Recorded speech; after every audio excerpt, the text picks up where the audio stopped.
Welcome back, listeners. You are listening to Passage to Profit, the Inventor Show with Richard and Elizabeth Gearhart and our special guest, Nir Bashan, and our executive spotlight, Andrea Pass. And we just heard from Holly Daniels Christensen, but now I call you Saint Chad?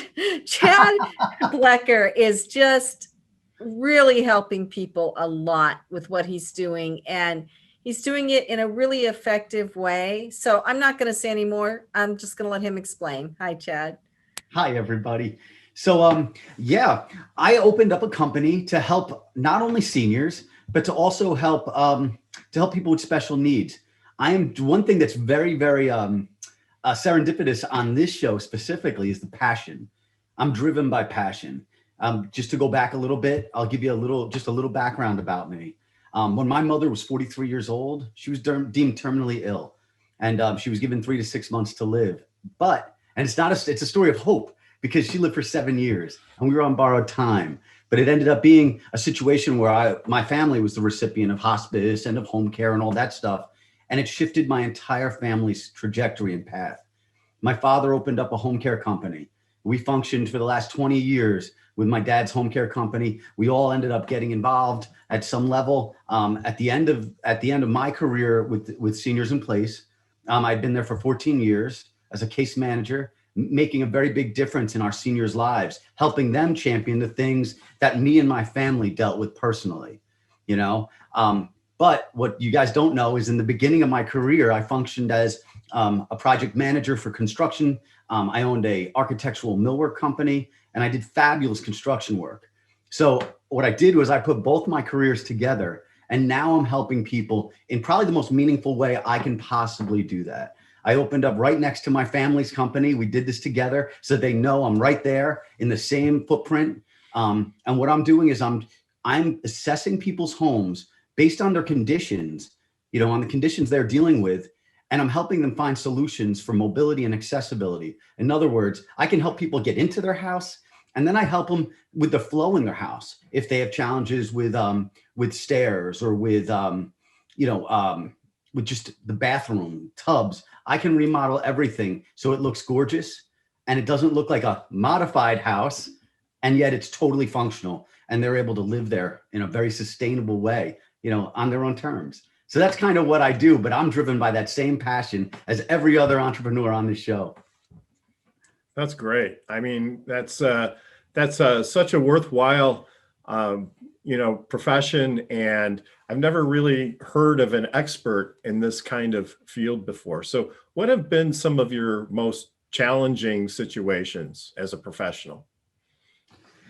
I think as challenges go, the most difficult part is the family relationships. It's not even so much what I do. It's helping families mitigate what they're dealing with and find those solutions. A lot of times, you walk into the room of a home and there's the kids and their adult parent and they're having an argument. You can hear it. And I walk into the room and I actually ask the same questions that the kids were asking, and that parents answer me very differently, right? But the kids are like, oh my goodness, what are you doing? Why didn't you just answer me like that? The reason is because that when you put a professional in a room, it changes things. So really, I think my biggest challenges right now, it's twofold. It would be helping families and helping them get out of their own way a little bit, and also just getting the word out there so people do know, to your point, that I exist and that I'm there to help. There's a void in this industry. The void is where when people get discharged from hospitals and rehabs and so forth, they're told that they need certain things, and then they may be given a brochure or two, but there's a disconnect right there, and so I can install all the specialty equipment, but then we have all the other neat options. But really, I think it's just the conversations, helping people navigate the waters. Well, and getting an architect in there is a huge, big difference, because you could say build a ramp to your front door. Okay. But an architect knows how to build a whole house, and knows, all the stuff to make it look, like you said, beautiful and normal, right? That's right. Yeah. That's right. So how do you market yourself then?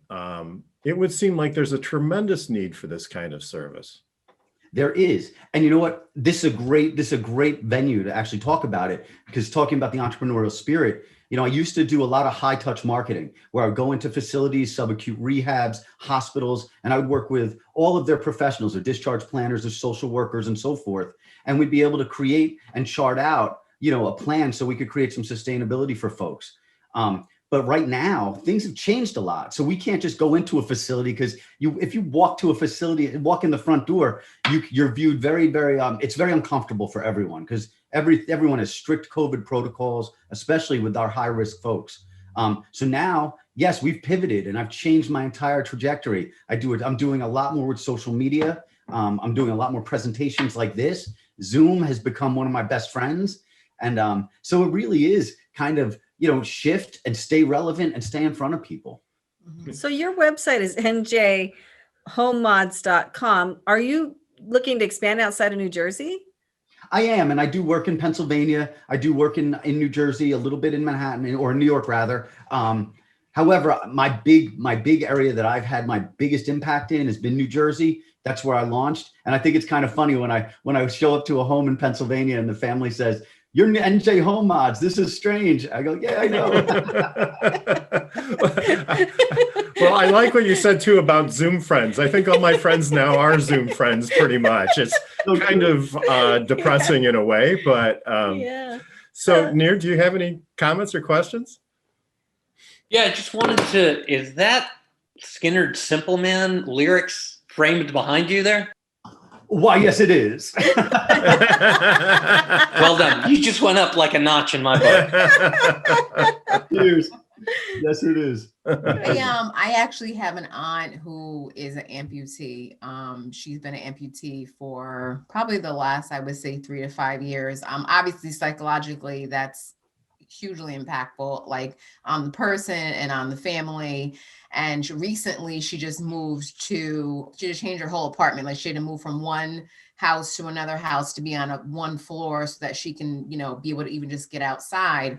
Yeah. She is getting a ramp soon, which we're really super happy about that. But, we talk a lot about, to your point, home care and someone coming in as a home aide, but we don't talk a lot about the structural impact that a home would have and giving people that just, everyday daily liberty to kind of just get in and out of their house. So I guess my question for you is, what are some of the things that you would recommend, or what should a family expect when they work with you about you walking them through that experience in that process?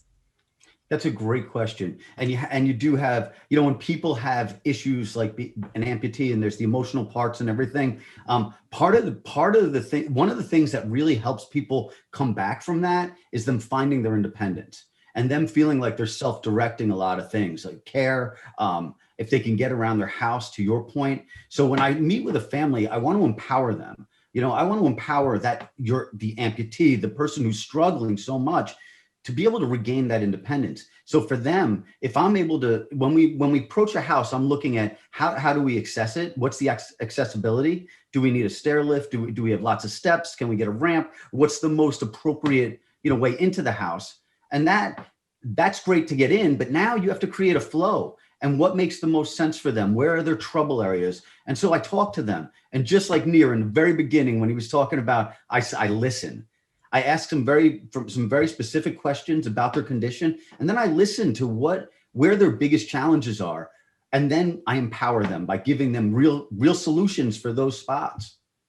Whether it's a bathroom or a kitchen. I had someone who was in a wheelchair, and we had to empty out. We had to move and change the way that a lot of the countertop space worked, because we needed room underneath the cabinets for their legs. Mm-hmm.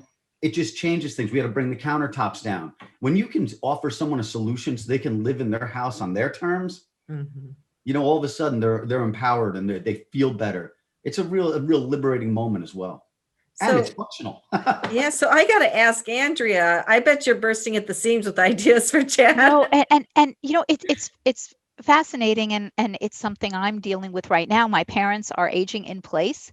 Mom is 82, dad's turning 88 in a month, and they've had their health issues, and we've had to have bars put in for this or that, but they don't want to leave their home. And I think everything that Chad is doing in the marketplace that is growing, and the fact that you listen and come up with a solution. But I think obviously a lot of times the seniors may not tell the whole story, and the family would tell the whole story. So I think that that's fascinating. And I think with so many more seniors wanting to age in place, they don't want to go to assisted living. They want to be able to see their families. I see what doing as being an important element in this category, and certainly hope that you are out there talking to the press about what you're doing, because of the fact that we don't want to have our seniors move to an environment that may not prove to be safe. Many are, but there are those opportunities. So, my question for you is how are you expanding that reach, and how are you meeting with people when someone doesn't want someone to come inside their home right now? And a lot of seniors don't do Zoom. Yeah. So what have you done to be able to increase your business in these non-face-to-face meeting times? So that's a great question. And what happens is you're 100% right. Everyone needs to feel safe and needs to know that we're protecting them. A lot of times we bring the family in. And what's neat is we can Zoom, we can FaceTime, and they can walk me through their home and their specific spots. So we can do a lot of the pre-assessment type of work over the phone, understanding what the conditions are, and then actually looking at different trouble spots in the house. And then we can at least give them a trajectory. And then when we do the work, if that's still a concern, if they're super high risk, sometimes they'll leave the house, or and we use all the PPE and everything, so we're all masked up and we're gloved, the whole 9 yards while we're actually doing our work. But we segment ourselves and we plastic ourselves in so that they feel much more comfortable that way. But from you had mentioned the business development side of things, definitely getting in front of people right now, exactly with the PR and everything, like what you're doing and talking about, getting in front of the press. That's a big initiative right now. That's what I'm doing right this minute. What is the most common type of change that you make to a house? Is it a ramp? Is it a bigger bathroom door? Is it a step-in tub? Like, what do people need the most? You know what? There's a couple of problem areas, and honestly, stairs is a big one. How we bridge that gap. A lot of times it is a stair lift, or sometimes people are still very ambulatory, but they're struggling with that last bit of the range of motion, and we can get away with putting a second handrail in. The tubs are a big one. I'm always swapping tubs for the zero threshold or low threshold pans, and so those are a couple that are very easy. Ramps are a big one getting into the house as well. So those are my big. I think that would be the top three. This is Chad Blecker, njhomemods.com, and that's really short for NJ Home Modifications, but he's not just in New Jersey, and since he's doing everything on Zoom now, reach out. I'm sure you're happy to help anybody that needs help. So Absolutely. Okay, so you are listening to Passage to Profit, the Inventor Show on WOR 710 with Richard and Elizabeth Gearhart. We'll be right back.